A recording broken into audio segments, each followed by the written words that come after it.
Coming up on Mountain News this morning, after being randomly shot driving to an out-of-state workplace, a Georgia woman is speaking about her experience. Plus, the Kentucky Department of Education released the state's annual test scores, and some of the schools come from the Appalachian area.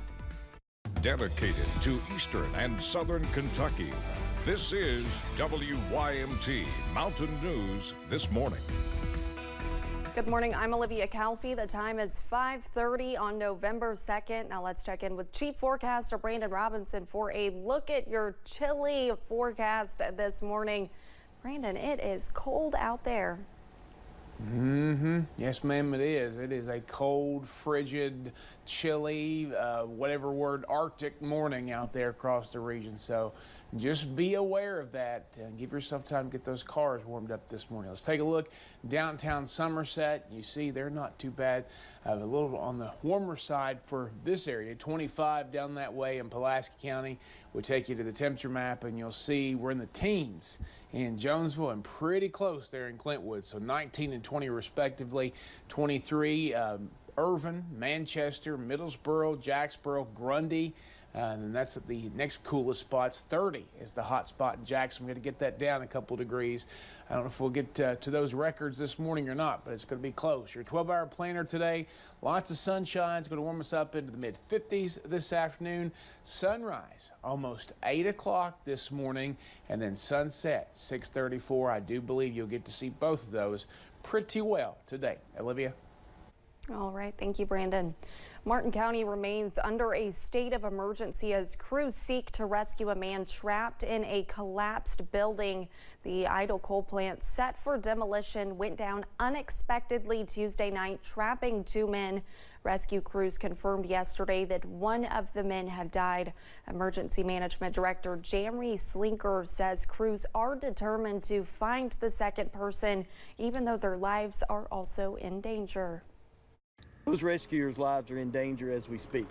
They're going into a very unstable structure and they're in efforts to save lives. And so, you know, they're going to risk a lot to gain a lot.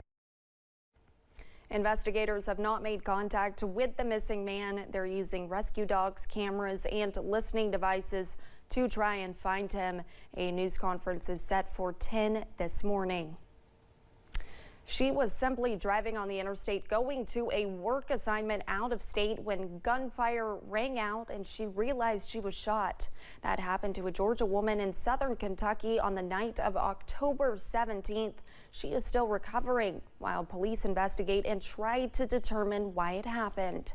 WYMT's Phil Pendleton spoke to the victim and has more on what took place in Rockcastle County. Erica Ponder has a lot of questions as to what happened to her and what was going on around her while she was driving north on Interstate 75 the night of October 17th. Especially not being from Kentucky and then it just happens out of nowhere.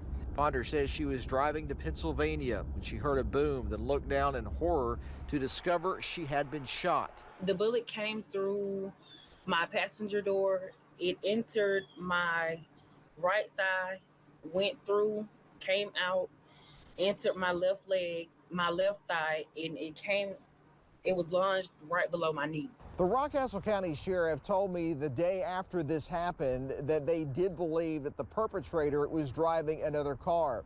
They say they are still investigating and asking for people's help if they saw or knew of something that night, but as of now, there is nothing new to release. Ponder says she was treated for a day and a half, but recovering mentally and physically has been tough.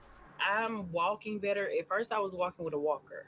So now I am walking independently, but I have no feeling in my right thigh. So it's numb. Despite all of that, she feels blessed. Thank God for being able to still be here with my family. And, you know, it really has changed my perspective on a lot of, on life overall, but your life can change in the blink of an eye. Ponder says she is a travel CNA and was traveling for work when this happened, but she says she has not been able to return to work just yet. In Rockcastle County, Phil Pendleton, WYMT Mountain News. Ponder tells us she was told the bullet was a 9mm. The Rockcastle County Sheriff says they are expecting more test results next week. We now know the funeral arrangements for a Letcher County firefighter who died earlier this week. The visitation for Joe Back will be on Friday beginning at 6 p.m. at First Baptist Church in Whitesburg. The funeral is set for Saturday at 1 p.m. also at the church. Back was the Whitesburg Fire Department's assistant chief. He was 59 years old. Every Halloween, law enforcement warns parents to check their children's candy after trick-or-treating. That advice came in handy earlier this week in Bath County. A family says they found several pills in their children's candy, which turned out to be muscle relaxers.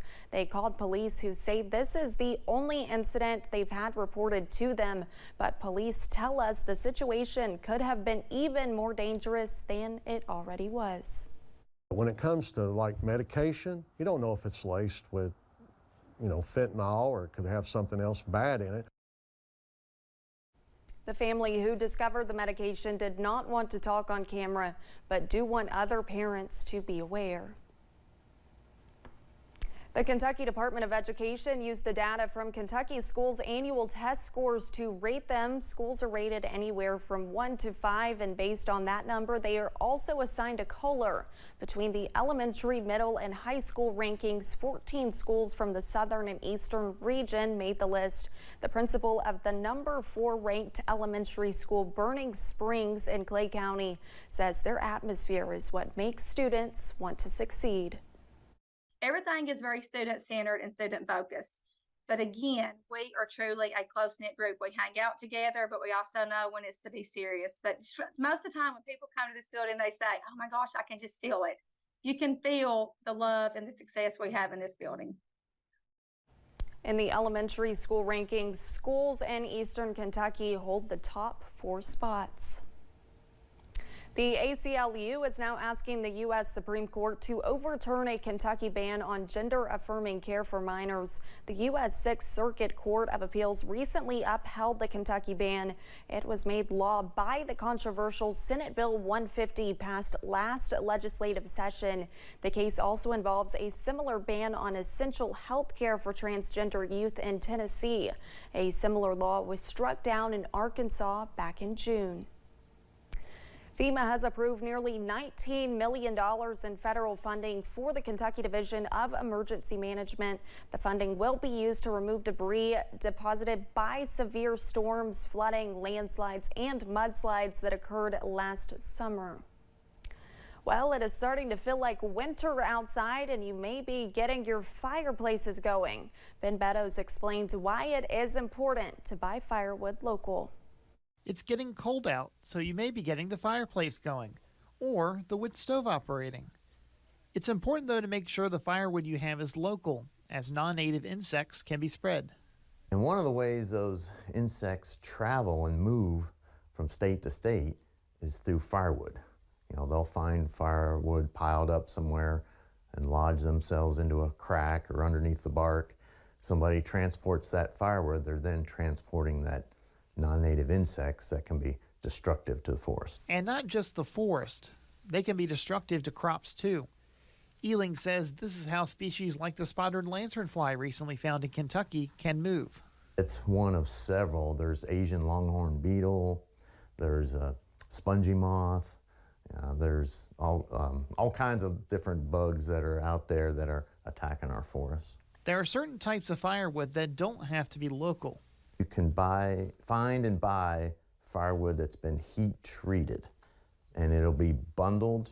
People may see this at some businesses and vendors, and it's usually wrapped in plastic and has a stamp on it that certifies that it's been heat treated. In other words, that wood's been heated up to kill any insects or bugs that are in there. Ealing says there are a few websites out there to help you find local firewood. There's 2 good websites. Firewoodscout.org actually shows vendors that sell firewood, and then don'tmovefirewood.org has a host of information about why it's important to not transport firewood, what are the different types of bugs and insects that are attacking trees and things like that. I'm meteorologist Ben Beddoes, WKYT.